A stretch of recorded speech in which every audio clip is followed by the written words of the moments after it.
The theory that Marmaduke Van Swearingen was, in fact, the Shawnee War Chief Blue Jacket is one of the most intriguing and enduring legends of early American frontier history.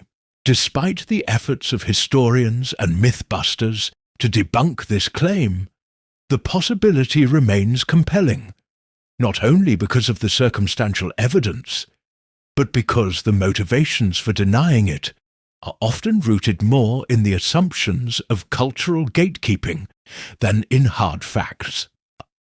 A compelling case for Marmaduke Van Swearingen as Blue Jacket 1. Eyewitness accounts and oral tradition.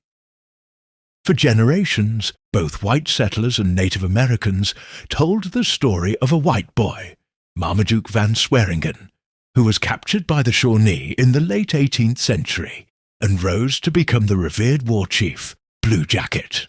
Accounts from frontier families, soldiers, and even early biographers mention a fair-skinned Shawnee chief who spoke flawless English and seemed to know white customs and strategies intimately. Oral histories passed down within families often tell truths that are inconvenient or undocumented in formal records. 2. Circumstantial evidence. Marmaduke disappeared from the historical record around the same time that Blue Jacket began to emerge as a prominent figure among the Shawnee. Blue Jacket was unusually well versed in military tactics uncommon to traditional Shawnee warfare, suggesting prior knowledge from a different cultural background. Several white contemporaries of Blue Jacket believed him to be of European origin. Accounts dismissed later by scholars, but never fully disproven. 3. Flawed discrediting via DNA testing. A 2006 DNA study attempted to refute the connection by comparing descendants of Van Swearingen and Shawnee Blue Jacket descendants, finding no match. However, this assumes an unbroken and reliable male lineage, and that the individuals tested were direct descendants, an assumption fraught with genealogical risk. DNA cannot account for all social, political, and cultural identifiers, especially when adoption, assimilation, and renaming were common in native tribes. 4. Historical bias and institutional gatekeeping. Many academic historians dismiss the idea of a white man becoming a Shawnee chief, not based on evidence, but on the assumption that native people would not elevate an outsider to such a position. This ignores known instances of captive children being fully assimilated and, in some cases, rising to leadership roles. Denying this possibility erases the fluid cultural boundaries of the frontier. Why it matters.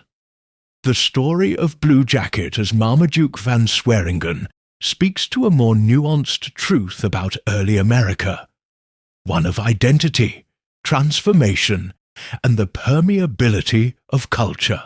To deny this story out of hand is to risk erasing a vital thread of the American tapestry that involves cross-cultural adoption, reinvention, and leadership in a time of chaos and change. Historians are often limited to what's written, but not all history was written. Much of it was lived, spoken, and remembered through generations, not in books, but in stories. A call to keep history alive. To truly know our past, we must preserve it ourselves. Film your elders, record their stories. Ask them about your family's origin, migration, heroes, and hardships. What you discover might not appear in any textbook, but that doesn't make it less true. Oral history is living history. It has power, and sometimes it carries truths that challenge the official narrative. If you've ever wondered whether there might be a hero or mystery in your bloodline, don't wait for someone else to write it down. Record it, protect it, and pass it on.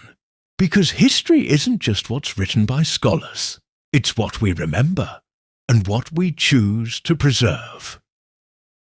If Blue Jacket was Marmaduke Van Swearingen, the story doesn't just belong to historians. It belongs to all of us willing to listen beyond the page.